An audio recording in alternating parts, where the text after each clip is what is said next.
Hey, Anna. Hey, Mike. So guess what? I was on the Heath today and with Billy, of course, and I met this guy who had a little terrier who was favoring her back leg, and he said she was a little terrier and she had a problem with her knee. Oh, what a slipping kneecap. Yeah. So guess what I told him?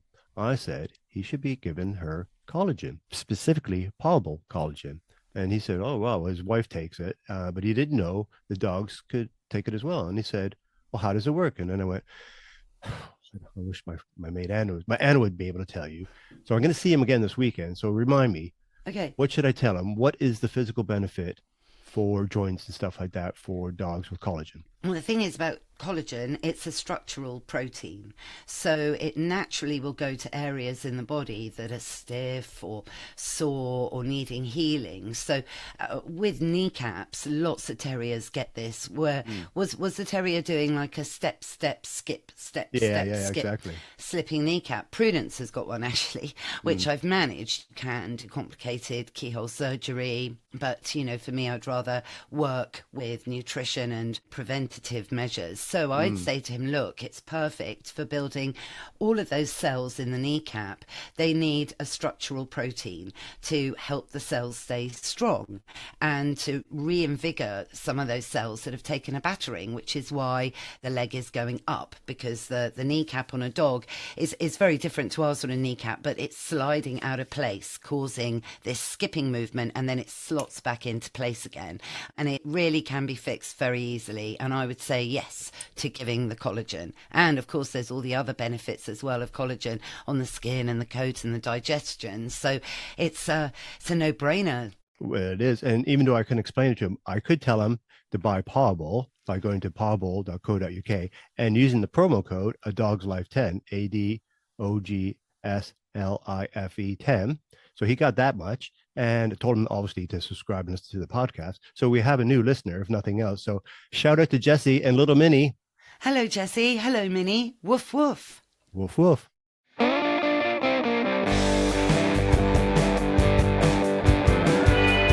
Hey, Mr. Binks, you know that I always think it's very important to walk you past the playground at school every now and again, just to remind you about children and how important it is for dogs and children to get along. It should be a magic relationship, like strawberries and cream.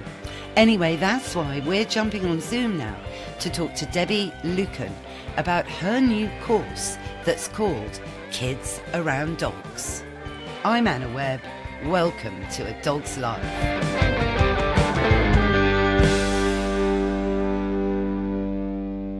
Debbie, welcome to A Dog's Life. Hi, thank you for having me. No, it's a real pleasure actually, because we're going to be talking about your project, obviously, Kids Around Dogs. And it was quite funny how I learnt about you because I was on BBC Radio Scotland, name dropping again, with one of your colleagues. Indeed. And and that taught me loads about what you're doing. So it's brilliant to have this opportunity. So Debbie, tell us a bit more about Kids Around Dogs. So, Kids Around Dogs is an association of professionals, dog professionals such as dog trainers, dog behaviorists, and now we're also accepting school teachers and headmasters, mistresses, and we work with families and schools to educate children how to behave around dogs and also to help dogs to live a happy life around children. Well, brilliant. I think, you must have seen an increase in the last couple of years, have you, of problems? Exactly. To be fair, personally, I have a child, Molly. She's now 10 years old. But when she was a bit younger and she started to have friends over, for play dates, and I realized how you had either the kids that were super scared of dogs, like climbing stuff to get away from our dogs, who are really lovely doggies with children as well, or you had the kids who were overconfident, so in the face of the dog trying to ride the dogs, things like this. And I thought there's got to be something out there to help children to know what to do. because obviously they don't know, do they? And I realized then the parents also didn't know, and they thought, oh, that's cute. I know, really. So I started looking a little bit around. I realized there was nothing in the UK to help families and to educate children. And so I decided to be that one. And so that's how Kids Are on Dogs effectively was born. Oh, that's amazing. So, gosh, so how do you operate with your trainers? I mean, it's something I'd love to, become credited with and join your program and help perhaps in London. But are you based nationally or just in certain regions? So we are covering the whole of the UK and also Ireland. We have some members in Canada and the US as well. What you have to do to be part of Kids Are on Dogs. So if you are a dog professional, you have to be qualified as a positive trainer. So for example, with the IMDT, that is the Institute of Modern Dog Trainers, or the APDT, positive associations, positive schools. Same goes if you are a behaviorist. If you're a school teacher, again, you have to be qualified as a school teacher. And then there is a little application form to fill out, a couple of references for me to check. And there is a little assessment, and is a word that I hate because people are always terrorized by it, but effectively is the little assessment is for me to see a bit of the common sense that the person has, a little knowledge of canine body language, and given scenarios where dogs and children are involved, what would you do? And then through Kids Are on Dogs, you take a course to learn how to help families to welcome a dog when there are children in the family, or to welcome a child, a baby, or either naturally or via adoption, to welcome the baby when the dog is already in the family. And also I have designed a successful protocol to overcome the fear of dogs in children. So all the cat-approved professional learn to use the protocol as well. So in your experience, Debbie, do you think the fear of dogs, cynophobia, is something that's inherited from parents? It's not necessarily that. Sometimes the parents have in a way no fault of their own, but I find, and I'm often joking about this, but I find that sometimes it's grandma that says things like, oh, when I was little, I got bitten. And although they might not be scared themselves, the adults, by saying things like this, they might put the fear of God and dogs into kids. So to some children, it literally washes over them. And they don't think about it twice. Yeah, grandma got bitten or this person got bitten. It doesn't matter. But some children instead get quite frightened, and their imagination start to build up a bit as well. So it's not necessarily, mom or dad's fault. No, of course not. Yeah. I mean, I know you, because sometimes on TV, you've got children's cartoons where the bad guy can be, a sort of big, scary looking dog-like creature. And, but then, you have other cartoons from my era, where dogs are the heroes, like Scooby-Doo. Yeah, exactly. Where would we be? I know. He caught so many villains. I know, right? Exactly. But then you have, speaking of cartoons, then you have things like Tom and Jerry, where the dog is always was so described as the bad guy, wasn't it? Because it was always trying to get Tom and Jerry. And it looked scary, didn't it, in a way? Tom and Jerry, yeah, I know. Although that might make you a bit more scared of cats, I think. As well, yeah. But you remember there was the bulldog in Tom and Jerry? Yes, no, I do remember very well, of course. I remember his name, but so yeah. Exactly. And it's such a shame because, we're seeing so many more people actually opting to have dogs rather than children. There is definite trend globally, I think, going on. Certainly if the Pope had anything to say about it. Yeah, exactly. I went on Jeremy Vine actually with the Pope's biographer and put him straight. Quite right.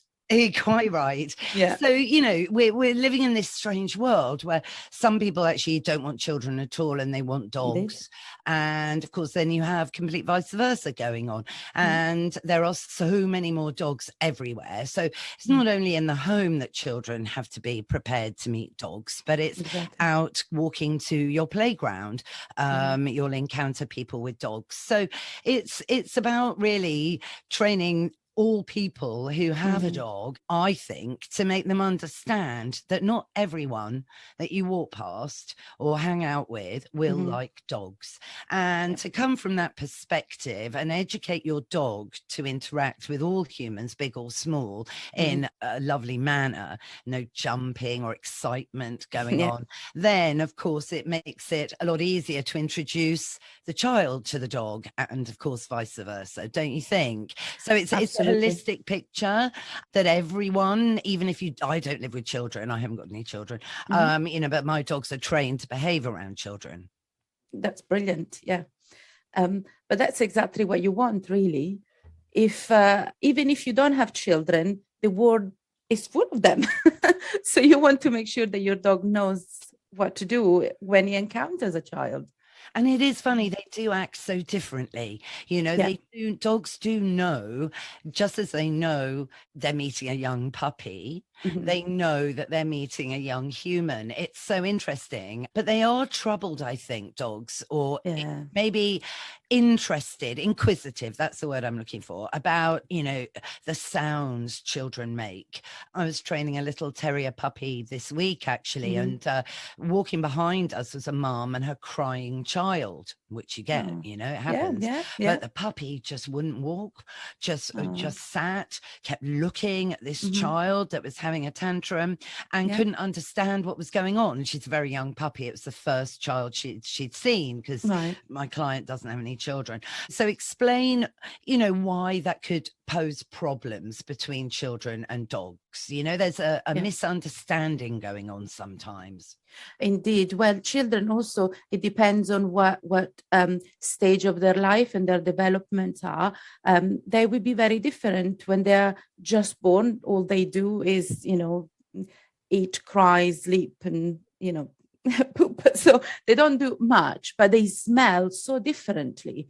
And as you say, they cry as well. So there is, and mom and dad suddenly are super busy and their whole life has changed. So the dog is like, what's going on? And then the baby starts to be more mobile. And again, the whole scenario changes, and the baby can crawl, for example. And often the baby will use, sorry, that's my dog barking, if you can hear them.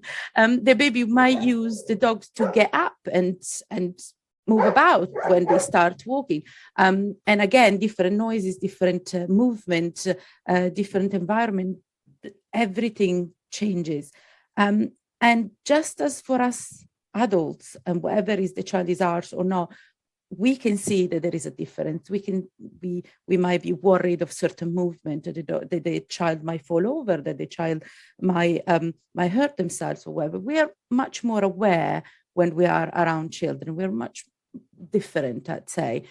Dogs are the same, but we can understand that the child does move, is into the world and has moved from baby to toddler or whatever. The dogs simply cannot, and they just don't know. This thing is, you know, what this package is now. But so say parents are, you know, they've got toddlers and they want to bring a puppy into the home. Do you go into those homes before the puppies arrived to explain to the children how they need to behave around the puppy? Do you offer sort of places where parents and children can go, where you've got your kind of, in inverted commas, you know, assistance dogs, demo dogs? So children, you can do lessons where child A comes up to the dog and you go, no, that's not right. You never pat the dog on the head. You always tickle the dog under the chin. And explain basics like that, so that when the actual puppy arrives in their home, you know, everyone's so much more informed. Indeed, yes. Very often nowadays, parents are becoming a bit more aware, and they do call us before the puppy's home. Sometimes it doesn't happen. Sometimes it's already there, the puppy's already there, and they call you desperate, going, "Oh, can you come like yesterday?" Because the puppy started nipping or whatever. So I try not to bring a real dog to test in a way with the children. I like to bring my stuffed dog called Elvis, and he comes with me to the pre-puppy lesson, and so I can show them without any stress to a real dog where they can pet the dog and where they shouldn't do it, and a little bit of body language. Obviously, it always depends on the age of the children, because when they're too little, they can't learn too much, but mom and dad can. So I definitely get parents involved too, so they can learn, and every day they can be with the child and with the puppy and explain, oh, this should be done, this should not be done.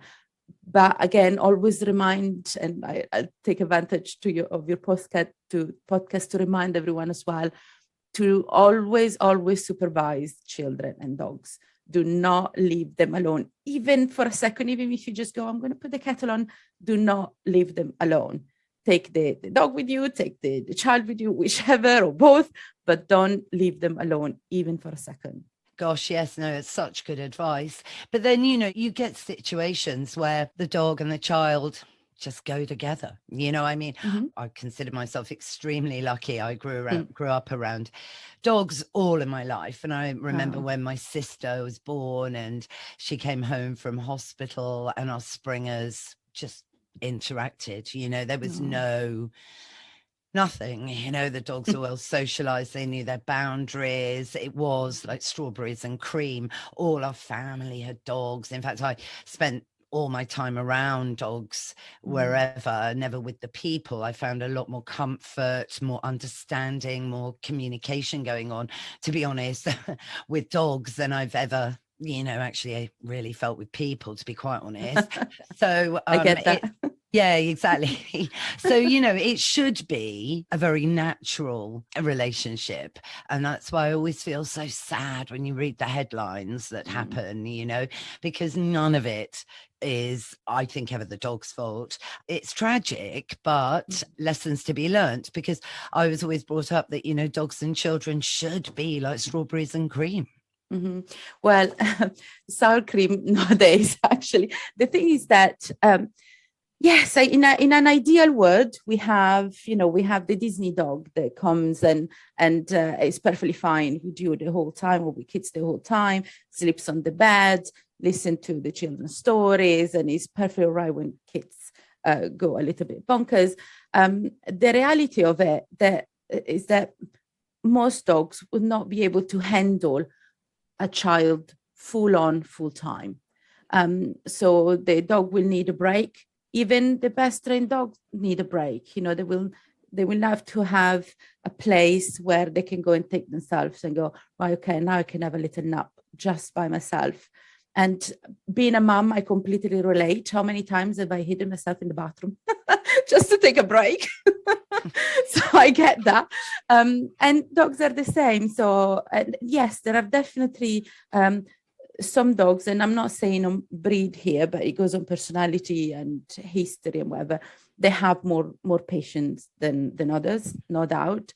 But at the same time, every dog and people need a break. So we need to know how to handle the situations.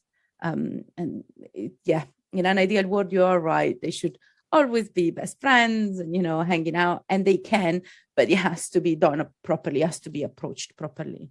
Absolutely. Everyone needs to know their boundaries, children included, quite honestly. Be taught the basic principles of a dog, really, as they are man's best friend. So, with cynophobia, I must admit, the fear of dogs, I feel so sad for people that have this. And again, as a dog owner, you have to be aware when you're out and about. Some people are afraid of dogs, grown-ups as well as children. So hence dogs always have to be well trained. Don't jump up at people. Don't, have a recall, all these things that are lacking more and more now, unfortunately. Indeed. Which is where I feel the problem is stemming from. So my feelings are the problem stem from the grown-ups. Yeah, indeed. You know, so what would you suggest then if you were coming into a home where people are thinking about bringing a dog in because one of their children is very afraid of dogs, and the parents recognize that ongoing this isn't a very good life skill to have? So the first thing I'd say is not to get a dog to cure the fear of dogs. I always try to get parents or grown-ups anyway to put themselves in the child's shoes. The home is the environment where the child is supposed to be safe, is supposed to feel safe at all times. And if you bring a dog in the home, you are effectively, putting the object of their fear in the safest place the child should be. So I don't recommend that. And I'm not saying that, for some children has not worked, but it might have worked a bit of a cost for the child's, well-being. So I would say, don't do that. First thing first. How we work on the protocol, for instance, is we use cognitive behavioral techniques, which, put it very simply, means that we are changing the mind of the child on how he sees or she sees dogs. And also we educate children on dog body language, and we kind of humanize, in a way, the dogs, so that the child can feel more of an attachment and they can relate to dogs more. Another thing that I always tell parents even before we start the protocol is to never underestimate that fear. Often people think of it as an irrational fear because it's spawned from nothing, in a way, but I don't actually see it that way. If a child feels the fear of dogs in his mind, he feels there is something he should be scared of. And I should not, or anyone should not, make fun of it or think of it as being silly. Oh, you're overthinking this. It doesn't matter what we think. The child really fears this, that he's scared, that he has a reason to be scared. So we shouldn't underestimate that.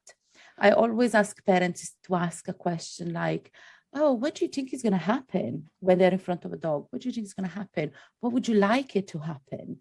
And see what the child answers. No, really, really interesting, actually.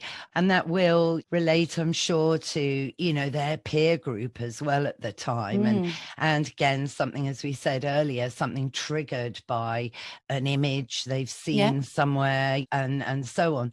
So, yes, interestingly, I recently visited a home where they'd brought in a puppy to help. And yeah, if anything, the dog was suffering, I'll be honest, in that situation. So I think, I ear with your technique to actually work on the education, human to dog rather than dog to human. Yeah.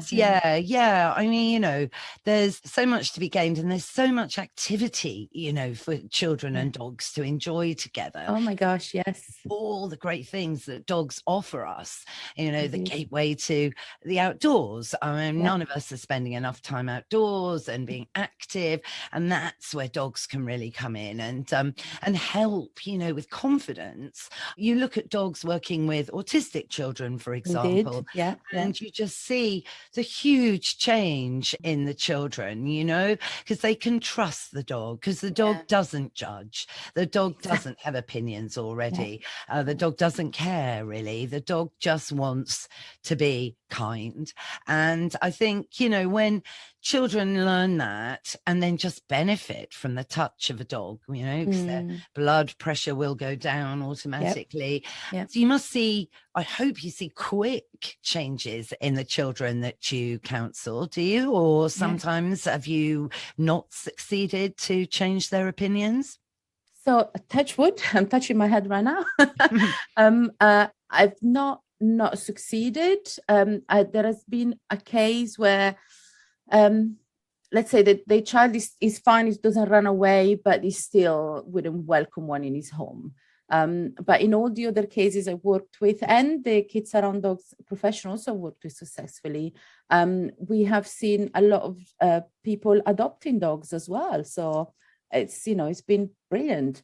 As for, I'd like to say something about autistic children, since you mentioned it as well. Yeah, go on. It's it's fantastic what dogs can do for autistic children. Obviously, it depends on what conditions they might have, as there are different ones. But I've seen a lot of children who could not make eye contact, or who might have not been able to communicate with other humans very well. But because there has been a dog in the way, if you like, there was that kind of subject to talk about. So suddenly it wasn't an awkward moment, because you can talk about the dog.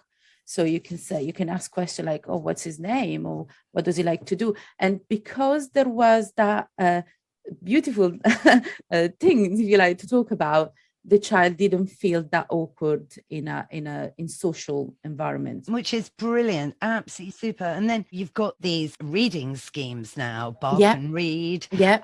And I think that's the Kennel Club's one. And, it is, yeah. And Pets as Therapy also have Yeah. their own scheme, Indeed. where, of course, dogs are going into schools and helping children learn to actually, pronounce and speak out loud, which I think in our world that we're living in, where everything is done, with a like button. I think it's really important that we don't lose the one thing that separates us from the animals, is the power of speech. Let's face it. Exactly. Yeah. So we touched there on the body language and everything of dogs. So just quickly, we're running out of time now, but explain why you have to be careful with eye contact with dogs. How can eye contact actually be the greatest, most subtle training tool, Debbie? So I just want to quickly make you think about the difference between humans and dogs. When a baby is born, they want that contact with mum. That bonding, literally looking at mum, it's what creates a bond. Dogs are born blind. How different is that? So from the get-go, in a way, there is a difference in eye contact. Humans need it, dogs not so much. And in fact, they can see it as a confrontational issue if they are being stared at. And that's why very often I like to train like a look at me, or, watch me, so that the dog can associate being looked at with something positive, rather than feeling that is a confrontational thing. And the other thing, especially with children, they're little, right? They're little ones. So very often, even the dog sitting down can reach the height of a child, and they would be face to face, eye to eye, and that can create a problem. So perhaps one thing to also educate children to do is maybe to look away and not to stare at the dog, Absolutely. And of course, with rewarding behaviors too. Yes. So, when a dog is, I always say to people, look, when a dog comes running up to you, this is grown-ups as well in the park, and you get these loads of dogs now don't have a recall, and they're very excited, might come charging up to you, and you might not want that dog to come charging up to you. So make like a tree, right? So fold your arms, be still, and look at the sky. And again, absolutely no eye contact, because whilst eye contact can be confrontational, it can also reward behaviors. So when when you have a barking dog going on, the last thing you should really do is look at your dog. Look at them, stop barking, because you're just going to make the dog bark more. Worse, It does work to train a dog to bark more, or to jump more, or to jump, or do anything, more. Exactly. So, or grab your child's hand more, or whatever. So it's a subtle thing, and learning interspecies communication, it's such a rewarding, fun activity, right? Yes, and one thing I like to say about the BA3 pose, we actually noticed that a lot of autistic children found it very, very hard to deal with the BA3, because a lot of the condition of autism, they can take things literally. So I was finding it very hard to with autistic children to BA3, because they were worried the dogs would pee on them. So we changed it. I know, right? And I never thought of it before, but working with more autistic children, I realized that they were actually not happy with it. So That's we changed so into, I funny. know, it's weird, isn't it? But that's how they felt. And we thought, okay, let's change into be a statue. And that seemed to work. So, but dogs could still pee on a statue. I think it's the cartoon thing that you were mentioning before, isn't it? I know. There is always a tree to pee on. Exactly, or a statue, or a lamppost. Or a lamppost, yeah. I think the statue is more like a bird pooing on you. But that's supposed to be that's lucky. A different thing. And yeah, it's lucky. So lucky. It's a gift from heaven, apparently. Brilliant. I don't want that kind of gift. No, I know. But oh gosh, well, Debbie, look, thank you. This really sounds like such a great initiative, and thank you. Well done. I'd love to catch up in a few months and see, what news you have. Brilliant. I would love to. Absolutely. It's been so lovely chatting to you. No, thank you, Debbie. Thank you. That's our show, Mr. Binks. What did you think? Yes, it was really good, everything Debbie was saying about reading dogs, understanding what dogs are saying to us, because that way we can adapt our behaviour for a better outcome. And you're right, it is time for Woof of the Week. Never forget that dogs have their own language, and take the time and trouble to learn what your dog is saying to you in body language. That way, any accidents in the home can be prevented. Well, I hope you all enjoyed it. If you did, go on, rate and review the show wherever you listen to your podcasts. Thanks again to Debbie Lucan for joining us today, and all her links are in the show notes. Thanks, of course, to Mike, my producer. Find out more about him and his production firm at Pod People UK. And for me, I'm at Anna Webb Dogs. What's that, Mr. Binks? Yes, you're right. We will be back in your feed next Sunday. So why don't you subscribe now? That way you'll never miss another show. Bye for now.